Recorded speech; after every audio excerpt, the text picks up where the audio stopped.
నమస్కారం HN9 TV news కి స్వాగతం. ప్రవాస భారతీయుడు తిరుపతి జిల్లా వాకాడు మండలం జడ్పీటీసీ సభ్యులు రౌతు రామకృష్ణ మా దేవుడని వాకాడు మండలం వాలమేడు గ్రామస్తులు అంటున్నారు. రౌతు రామకృష్ణ నీతి నిజాయితీ కలిగిన నాయకుడని వాలమేడు గ్రామస్తులు చెబుతున్నారు. తల్లి వాలమేడు గ్రామ సర్పంచ్గా, తనయుడు రామకృష్ణ జడ్పీటీసీగా కొనసాగుతూనే సొంత నిధులతో పలు అభివృద్ధి కార్యక్రమాలు చేపట్టడం జరుగుతోందన్నారు. రౌతు రామకృష్ణ గూడూరు నియోజకవర్గానికి ఎమ్మెల్యేగా వస్తే మా ఊరే కాదు నియోజకవర్గం మొత్తం బాగుపడుతుందని అనుభవంతో చెబుతున్నామంటున్నారు. గత ఈ 2 సంవత్సరాల్లో కనీసం వాకాడు కోట మండలాలకి తన సొంత నిధులతో డెవలప్మెంట్ కి 2 కోట్లు ఖర్చు చేసిన ఘనత రౌతు రామకృష్ణకే దక్కుతుందని తెలియజేశారు. ఈ కార్యక్రమంలో వాలమేడు గ్రామస్తులు తదితరులు పాల్గొన్నారు. రౌతు రామకృష్ణ గారు ఏడుకు వచ్చిన తర్వాత సరే మేమంటే రౌతు రామకృష్ణ గారు ఊరు కాబట్టి ఇది మేము చెప్పచ్చు. చుట్టుపక్కల ఎన్ని గ్రామాలు ఉన్నాయో మండలంలో వాకాడు మండలంలో ఎన్ని గ్రామాలు ఉన్నాయో చెప్పమన్నా చెక్ చేయండి. అతను ఆల్రెడీ మీకు ఫీడ్బ్యాక్ వచ్చుంటది, మీకు తెలుసుంటది. మీరు ఎన్నో ఆయన ఫ్రీ సేవా కార్యాలు చేసింది. ప్రతి ఒక్కటి ప్రూఫ్ ఉన్నదండి మా దగ్గర. ప్రతి ఒక్కటి అన్ని కోట్లు వదిలేసుకొని ఇక్కడికి వచ్చి ఇసుక అమ్ముకొని ఒక చెట్టు నరుక్కొని బతికే అంత స్థాయిలో లేడు రామకృష్ణ గారు. అది రాసే వాళ్ళకి కడుపు అన్నం తింటున్నారో చెప్పే వాళ్ళకి కడుపు అన్నం తింటున్నారో ఎందుకు తెలియదు. కాకపోతే చిన్న విజ్ఞప్తి ఏంటంటే రాసోళ్ళు కూడా ఏది నిజం ఏది అర్థం. ఇప్పుడు ఆయన ఏ తప్పు చేసినా సరే మీరు విత్ ప్రూఫ్తో మాకు నిరూపించండి. మీరు కాదు మేము అడగతాం, మేము నిలేస్తాం. నువ్వు చేసేది తప్పు అని. ఇప్పుడు రౌతు రామకృష్ణ గవర్నమెంట్ సహాయం చేసి ఉన్నా నాకు తెలుసు, వీళ్ళు ఎవరికి తెలియదు. ఎవరికి బాగలేదంటే వేలు నా చేతుకుంటే నేను ఇచ్చుండా. నాకు ఇస్తే స్కూల్ ఫీజుల కాడి నుంచి గురుకుల పాఠశాలలో పిల్లల కోసం తిరుపతిలో 2 రోజులు హోటల్ రూమ్ తీసుకొని ఉన్నాం. వాళ్ళు స్టడీ గురుకుల పాఠశాలలో చేర్పించేది బిడ్డల భవిష్యత్తు కోసం. ఇన్ని మంచి పనులు చేస్తుంటే రాజకీయాలు అవతల పార్టీ వాళ్ళు ఇప్పుడు మా గ్రామానికి ఎగ్జాంపుల్, మా గ్రామంకి ఒకప్పుడు సెకట్లో ఉండేవాళ్ళమి. ఇప్పుడు ప్రజెంట్ ఒక పట్టణం లాగా ఉంది. 45 సంవత్సరాల క్రితం వేశారు స్తంభాలు మా ఊరిలో. ఇప్పుడు ప్రతి గుందికి కొత్త స్తంభాలు వేసి కొత్త లైన్లు లేపించాడు. ఒక సబ్స్టేషన్ కూడా తీసుకొచ్చారు. ఇటువంటి మంచి పనులు చేసే వ్యక్తిని పట్టుకొని ఇలా చేయడం ఏమాత్రం సమాజం కాదు. గుడిసి ఇవన్నీ ఉన్నాయి అక్కడ. దీన్ని గత 3 సంవత్సరాల నుంచి బీజేఆర్తో మేము పోటీగా పడుతున్నాం. ఇదంతా ఒక అడవిలాగా ఉండింది. దాన్ని జేసీపీ పెట్టి నీట్గా క్లీన్ చేసి ఇక్కడ ప్రతి గ్రామంలో ఎంతమంది ఉన్నారో అందరూ వచ్చి సదరం చేసుకొని ఒక సాలేశారు ఆడ ఇళ్ల స్థలాల కోసం. దాన్ని రామకృష్ణ గారి మీద అవతల పార్టీ వాళ్ళు నీళ్ళు జల్లే కార్యక్రమం చేస్తున్నారు. ఎందుకు అడుగుతున్నామంటే అతను రామకృష్ణ గారు ఇక్కడికి వచ్చి చేసేది ఏమి ఉండదు. అతను ఎక్కడో డ్యూటీ చేసుకుంటుంటాడు. కానీ ఇక్కడ గ్రామాలకి కాలనీలు కట్టించుకునే వాళ్ళకి మట్టి మీకు సాక్ష్యం కూడా చూపిస్తా. ఎంఆర్ఓ ఎంపీటీఓ పర్మిషన్ తీసుకొని దానికి కూడా ఇసుక అతను ఒక రోజుకి 10 కోట్లు 15 కోట్లు సివిల్ కాంట్రాక్ట్ తీసుకుంటాడు. నాకు తెలుసు. ఎగ్జాంపుల్, నేను మధ్యప్రదేశ్కి పోయినప్పుడు జబల్పూర్లో మేము ఇద్దరం కలిసి అక్కడ కాంట్రాక్ట్ చేస్తున్నాడు మధ్యప్రదేశ్. ఆయన దగ్గరికి వెళ్ళి అయ్యా ఈ ఊరు తరపున మాకు ఇంత డబ్బులు ఇవ్వండి అనేసి ఒక 2-3 ఉన్నారు ఇక్కడ. వాళ్ళేంటి, వాళ్ళ క్యారెక్టర్ ఏంటి అనేది మీరు ఒకసారి పెద్దలయ్యి మీరు వివరించండి. వాళ్ళు ఏంటంటే ఆయన దగ్గరికి వెళ్ళి ఈ గ్రామం తరపున మాకు డబ్బులు ఇవ్వాలి అంటే మీకెందుకు ఇవ్వాలరా, మీకు మేము ఇవ్వము, మేము ప్రజలకే పెడతానని చెప్పి ప్రతి ఒక్క రూపాయ ఆయన సంపాదించిన ప్రతి ఒక్క రూపాయ వాలమేడు గ్రామ పంచాయతీకి సంబంధించి ప్రతి ఒక్కరికి చావంటే పుట్టకంటే లేదంటే ఇంకో బాగాలేదు అయ్యా మాకు బాగాలేదని కాల్ చేస్తే మధ్యవర్తిని వేరొక మనిషిని పంపించి అయ్యా మీ అకౌంట్లో డబ్బులు వేస్తాను, మీరు వెళ్ళి వాళ్ళకి హాస్పిటల్లో డబ్బులు కట్టి వాళ్ళని డిశ్చార్జ్ చేసి తీసుకురండి అనేసి దానికి ప్రత్యక్ష సాక్షి నేను. నా అకౌంట్లో లక్షలు వేశారు, లక్షలు. ఆయనకి ఈ ఊరి మీద తినవలసిన అవసరం ఏమీ లేదు, ఇంకో ఊరి మీద తినవలసిన అవసరం లేదు. ఆయనకే కోట్లాది కోట్లు వస్తాయి, కోట్లాది కోట్లు. ఆయన తినవలసిన అవసరం ఏమీ లేదు. ఈ ఊరి మీద చిన్న పిల్లోడిని అడిగినా సరే ఆ కంప్లైంట్ ఇచ్చిన వాడు ఎలాంటి వాళ్ళు, ఈయన ఎలాంటి వాళ్ళు అనేసి ఎంక్వైరీ చేసుకోండి. వాళ్ళు చెప్పిందే మీరు వినండి. దయచేసి చెప్తున్నాను. ఆయన పెడతాడు, పెడుతూనే ఉంటాడు. వాళ్ళ నాన్నగారు వాళ్ళ వాళ్ళ ముత్తాతలు కూడా ఈ ఊరికి చేసిన వాళ్ళు మాకు తెలుసు. గత 15 సంవత్సరాలుగా నేను చూస్తున్నాను. ఈ ఊరికి వచ్చిన దగ్గర నుంచి 15 సంవత్సరాల కిందట వాల్మేడు అంటే వాల్మేడు అదెక్కడా అన్నారు. ఈ రోజు మాది వాల్మేడు అంటే పలానా జడ్పీటీసీ కదా, పలానా రామకృష్ణ గారు కదా. అయ్యో మీ జోలికి వస్తే వాళ్ళు మాతో మాట్లాడతారు, వాళ్ళని మేము ఎదిరించుకోలేము, చాలా మంచి వ్యక్తి అనేసి మాట్లాడున్నారు చాలా మంది. ఇవ్వలేస్తే ఆ డబ్బుల్లో కూడా చాలా మంది అమాయకులు ఉంటారు, విధవరాళ్ళు ఉంటారు. వాళ్ళ దగ్గర డబ్బులు తీసేసుకొని నాలాంటి అడిగే వాళ్ళకి ఇచ్చారు. ఈ విధవరాళ్ళ దగ్గర డబ్బులు మాత్రం తీసేసుకున్నారు. దగ్గర 3 లక్షలు 4 లక్షల వరకు తినేస్తున్నారు. దాని రికార్డు నా దగ్గర రిపోర్టు మీకు కావాల్సి నేను చూపిస్తాను.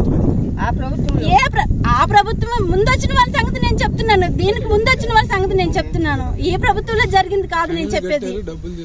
అలాంటిది ఈయన వచ్చిన దగ్గర నుంచి సర్పంచ్ గా శంకరమ్మ గారు వచ్చిన దగ్గర నుంచి వాళ్ళ కొడుకు ఈ ఊరు నేను ఎలాగైనా సరే నా ఊరు నేను దత్తత తీసుకుంటానని చెప్పి ఎన్నో విధాలుగా ప్రతి ఒక్క కుటుంబాన్ని విరోధుల్ని కూడా ఆయన మీద కత్తులు పట్టుకుని ఇళ్లలోని కూడా సంకలకు లాక్కొని ఆయన్ని సేర తీసుకొని, అయ్యా నువ్వేమో నాకు చెడు చేయలేదు కాబట్టి నేను చూస్తాను రా, నువ్వు నన్ను కొట్టినా సరే నేను పడతాను రా, నువ్వు నా తమ్ముడు రా, నీది నా వాలమేడు రా. ఈ ఊరు వాకాడు మండలం అంటే అంత ఇష్టము అంత ప్రేమ.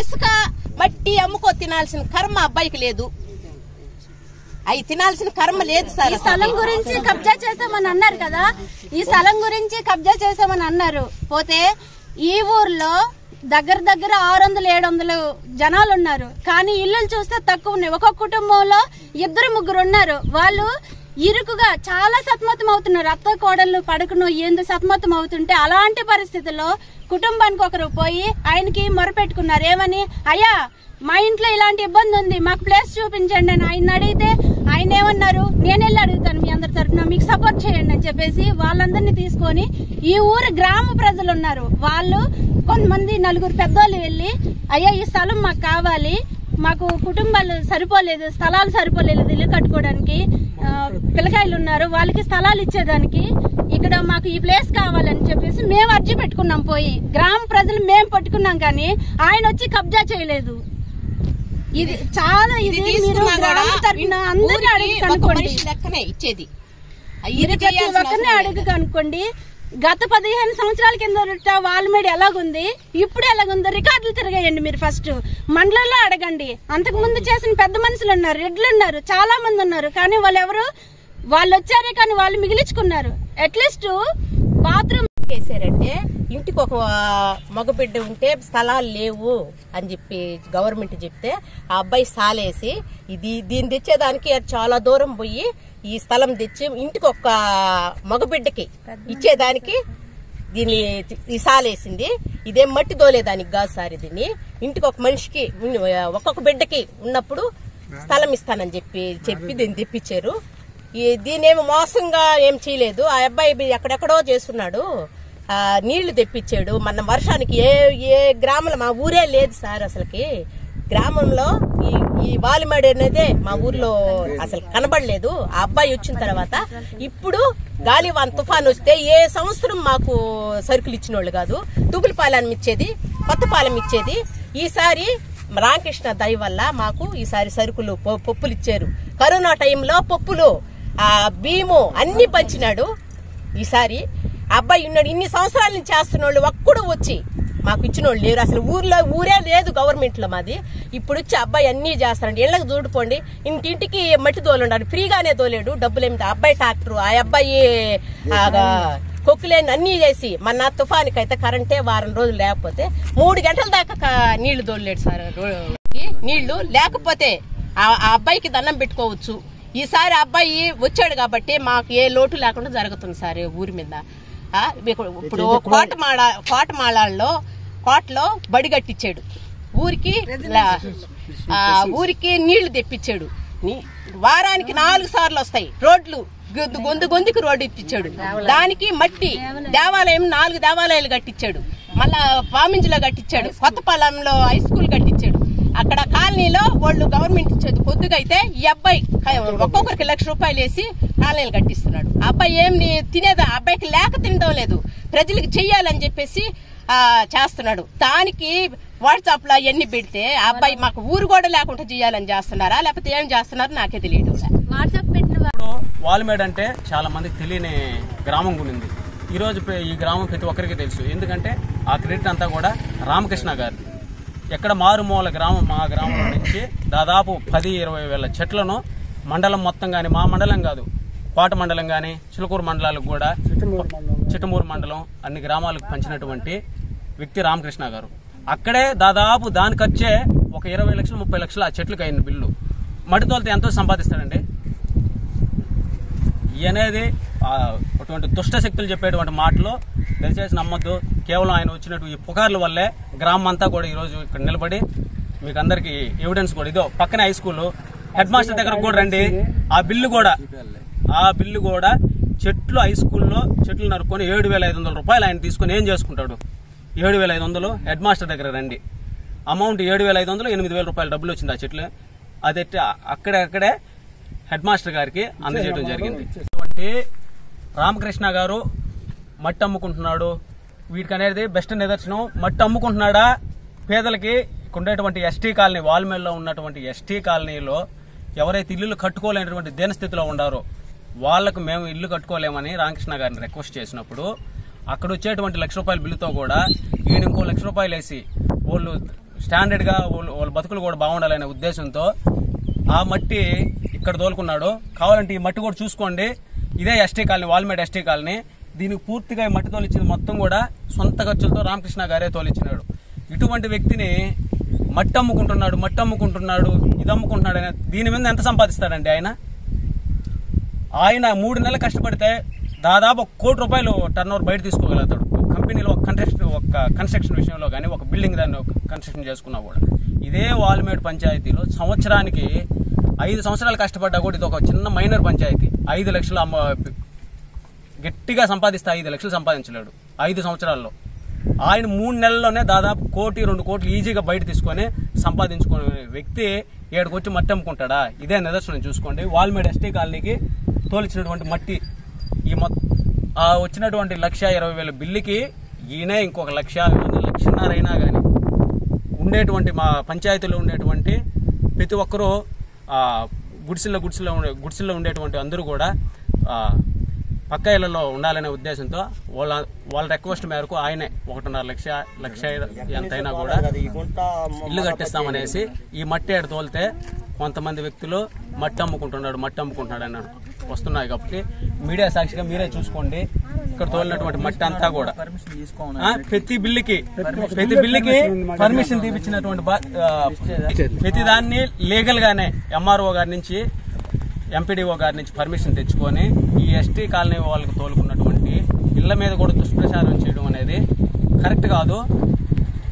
2 సంవత్సరాల లోపల డెవలప్మెంట్ అతను సొంతం డబ్బుతో గ్రామంలో దేవాలయం పాడుపడిపోయింది. 5-6 లక్షలు పెట్టి దేవాలయం రిపేర్ చేసి తర్వాత ఇంకొకటి 4 దేవాలయాలు రిపేర్ చేసి మసీదు ఉంది, మస్తానియా దర్గా. మేము ప్రతి సంవత్సరం పెట్టుకుంటాం. అది శిథిలా కింద ఉంది. కానీ ఆయన వచ్చి దాన్ని రెడీ చేసి దాన్ని చేసుకున్నాం. అతని మీద ఎట్టు పెడతారు సార్ వాళ్ళు మనుషులా దునిపోతులా మనకు తెలియదా? అతను చేసే పని అన్ని వచ్చి వాళ్ళ అమ్మ, వాళ్ళ బిడ్డలు, వాళ్ళ నాయకులు అందరూ వాడుకుంటున్నారు. ఈ రోజు అతని మీద ఎట్టు పెడతారు వాళ్ళు? మట్టి తోలుకోలేకపోతుంటే రౌతు రామకృష్ణ గారు మాకు హెల్ప్ చేసి ఈ ఇళ్ళకి మట్టి తోలుచుకున్నాం. ఇది మీరు అమ్ముకున్నామని చెప్పేసి మీడియా వాళ్ళకి ఇచ్చారంట. దీన్ని ఎంతవరకు స్వభావం ఇది? ప్రతి రోడ్ వేస్తుంది, నీళ్లు ప్రతి కుళా వేస్తుంది. సైకిల్ వచ్చి నీళ్లు కూడా నీళ్ళు లేకపోతే 4 రోజులు శ్రమపడి రాత్రి 3 గంటల దాకా నీళ్లు తోలి ప్రజలకి చేయాలన్నమాట సహాయం. అది తప్పదే నడుతున్నాం. పైవలే లాగించాడు. ఇప్పుడు నీళ్ళు లేవు, నీళ్ళు అమ్ముకున్నామని చెప్తానంటే నా కొడుకులు గ్యారంటీ. మరిన్ని అప్డేట్స్ కోసం మన HN9 టీవీ ఛానల్ ని సబ్స్క్రైబ్ చేసుకోండి.